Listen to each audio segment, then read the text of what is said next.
Di setiap langkah perlahan, di setiap kerutan wajah yang mulai menua, terdapat kisah panjang tentang pengabdian, perjuangan, dan kehidupan. Mereka adalah orang tua, kakek, nenek, tetangga.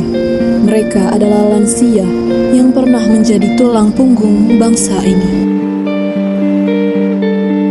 Namun kenyataannya, banyak dari mereka kini hidup dalam kesunyian, kesulitan ekonomi, bahkan kekerasan dan diskriminasi. Sebagai manusia, mereka memiliki hak yang melekat sejak lahir hingga akhir hayat. Hak untuk hidup yang layak, hak untuk bebas dari kekerasan, dan hak untuk diperlakukan dengan martabat. Lantas, apakah kita sudah cukup menjamin hak-hak mereka? Atau justru membiarkan mereka terpinggirkan? Menghormati lansia bukan sekedar tradisi, tapi tanggung jawab hukum dan kemanusiaan. Hak asasi tidak mengenal usia. Ia berlaku seumur hidup. Negara punya kewajiban, masyarakat punya peran. Kita semua bertanggung jawab memastikan bahwa lansia tidak sekedar hidup, tetapi hidup dengan martabat.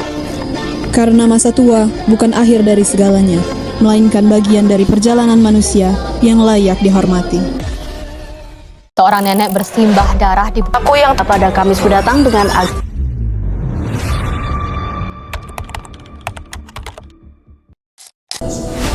Halo Sobat Kemanusiaan, seperti yang kita ketahui bahwasanya lansia merupakan ujung tombak keluarga yang harus kita hormati, cintai, dan kita sayangi. Namun, kenyataannya pada saat ini banyak sekali pelanggaran hak asasi manusia terhadap kelompok rentan yang harus kita hormati. Kita akan membahas isu-isu dan kasus pelanggaran hak asasi manusia tentunya pada lansia atau kelompok rentan di video kali ini. Dari desa hingga ke kota, banyak sekali pelanggaran hak asasi manusia pada kelompok rentan lansia. Yang akan kita bahas pada isu kali ini dan kasus-kasus yang akan kami cernakan, pertama ada kasus nenek yang maling bawang lalu dikeroyok oleh masyarakat sekitar. Kedua, yang dituduh menculik seorang anak lalu dikeroyok dan disertnya oleh masyarakat sekitar. Lalu yang ketiga, ada pencurian sebatang kayu atau beberapa kayu oleh seorang nenek. Baiklah, kita akan pelajari satu persatu kasus yang akan kita bahas pada video kali ini. Sebelum mulai, jangan lupa like, comment, and subscribe ya.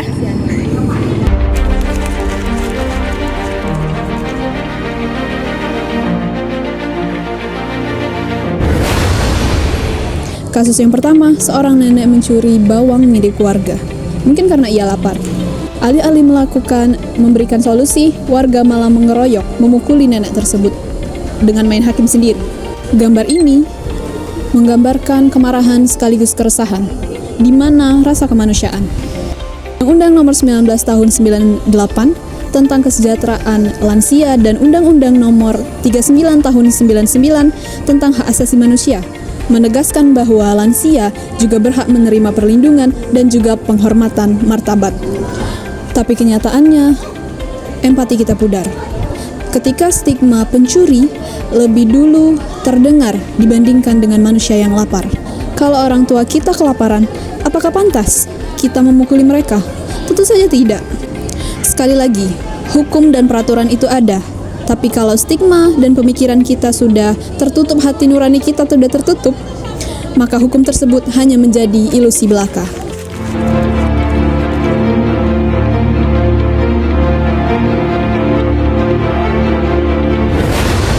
Kasus yang kedua, seorang nenek di Cianjur meminta dituntun karena capek. Tapi warga malah berasumsi bahwa nenek tersebut adalah seorang penculik. Sebelum ada bukti yang jelas, warga malah langsung menyerang, memukul, dan menjatuhkan harga diri nenek tersebut di depan publik. Hal ini bukan hanya tentang kemanusiaan saja, tapi juga tentang kepercayaan terhadap hukum dan proses yang ada. Kekerasan ini bukan hanya melukai fisiknya saja, tapi juga meretakkan norma sosial dan kemanusiaan. Kita perlu mental yang kolektif, yang tetap hormat, tenang, dan sabar.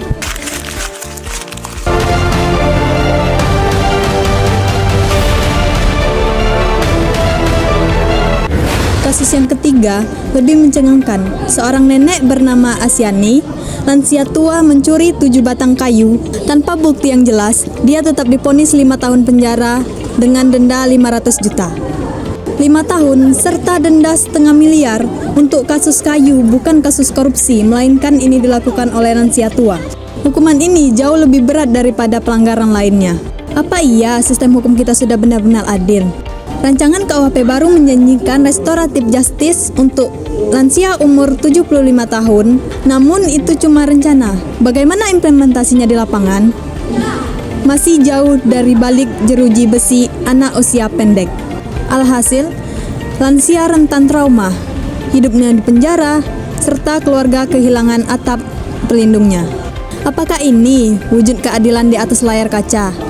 Atau kita hanya memberi serangkaian alasan legal untuk mengunci hati kita? Meskipun realitas menakutkan, namun regulasi kita sudah mapan. Di antaranya Undang-Undang Nomor 13 Tahun 1998 tentang kesejahteraan lansia. Yang kedua, ada Undang-Undang Nomor 39 Tahun 1999 tentang hak asasi manusia. Ada Undang-Undang Nomor 23 Tahun 2004 tentang KDRT yang juga memasukkan lansia. Ada Permensos Nomor 4 Tahun 2017 tentang mendorong kawasan ramah bagi lansia.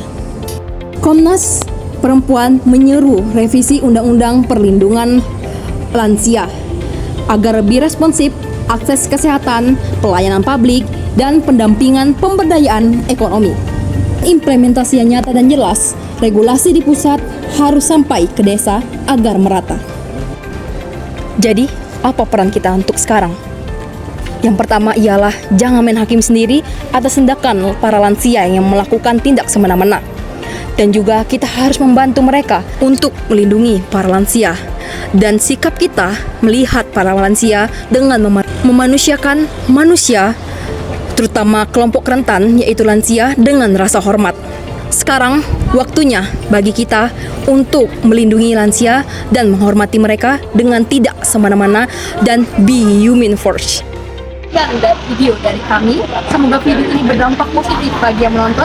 Dan jangan lupa like, comment, dan subscribe.